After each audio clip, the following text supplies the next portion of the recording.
Hello everyone, स्वागत है आपका सोनिया टीचिंग क्लासेस में। कैसे हैं आप सब? आई होप अच्छे होंगे।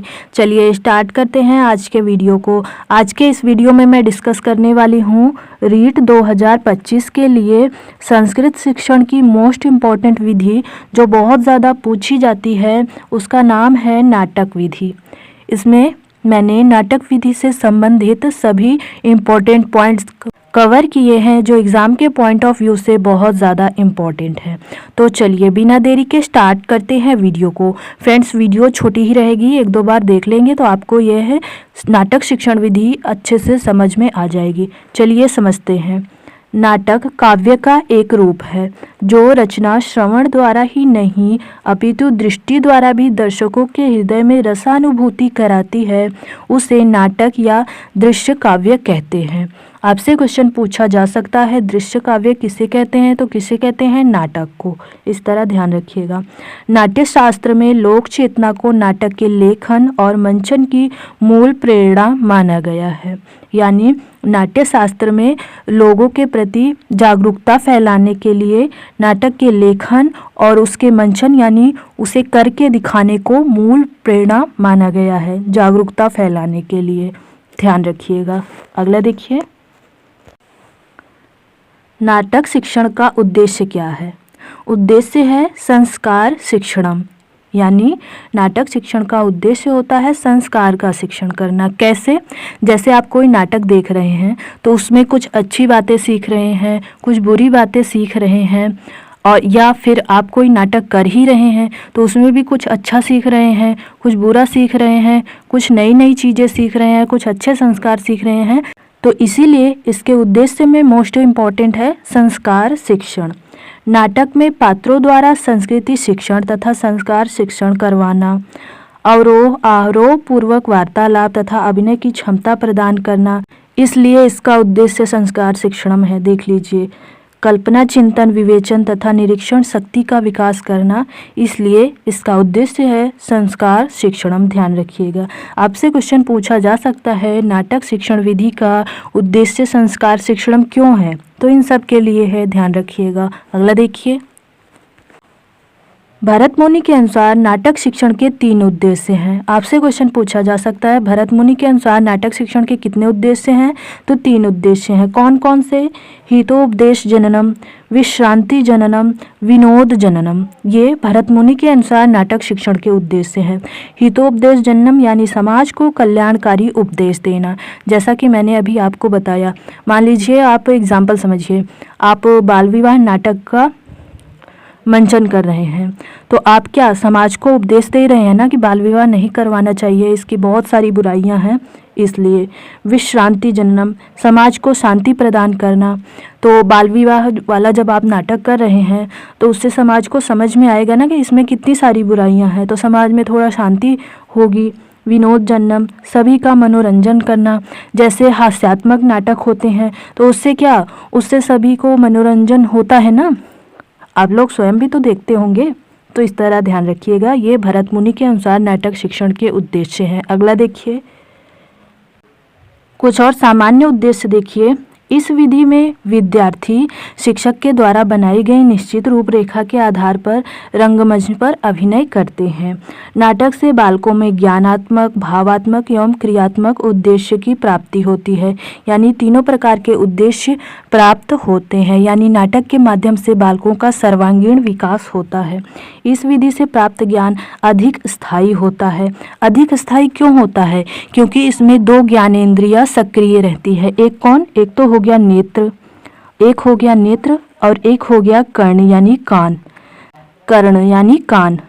तो 2 ज्ञानेंद्रियां सक्रिय हैं, इसलिए इससे प्राप्त ज्ञान अधिक स्थायी होता है और इससे बालक स्वयं करके सीखता है, इसलिए भी इससे प्राप्त ज्ञान अधिक स्थायी होता है।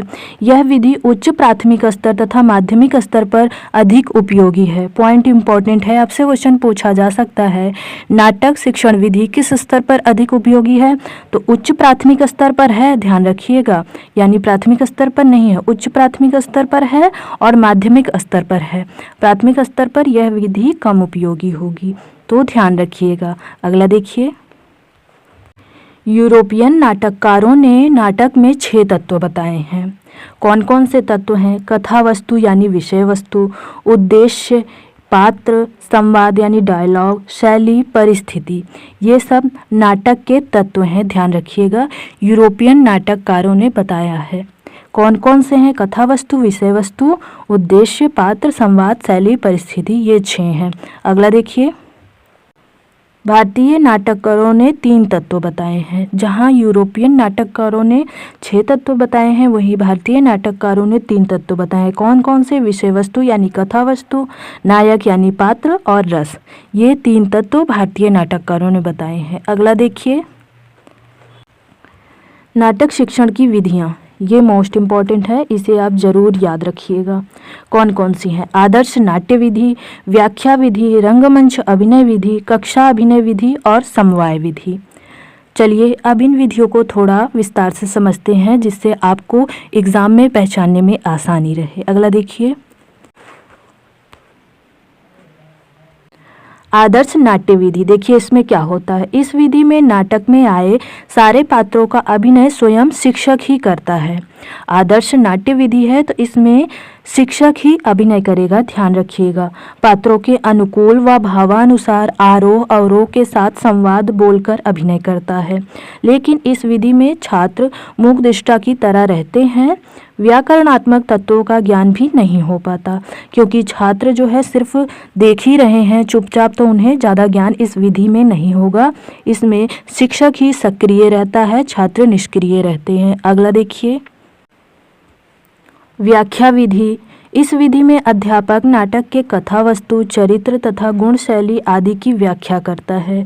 लेकिन इस विधि में व्याख्या पर जोर दिए जाने के कारण नाटक के प्रवाह में कमी आती है और छात्र निष्क्रिय हो जाते हैं। यानी जब व्याख्या दे रहा है तो छात्र निष्क्रिय ही रहेंगे, अध्यापक ही सब कुछ उसमें कर रहा है, सब कुछ बता रहा है, तो इसमें भी छात्र निष्क्रिय ही रहते हैं। यानी पहली दोनों विधियाँ जो है वह शिक्षक के लिए हैं, इसमें छात्र निष्क्रिय रहते हैं। अगला देखिए, रंगमंच अभिनय विधि। इस विधि में छात्रों द्वारा पूरे नाटक का अभिनय रंगमंच पर प्रस्तुत किया जाता है।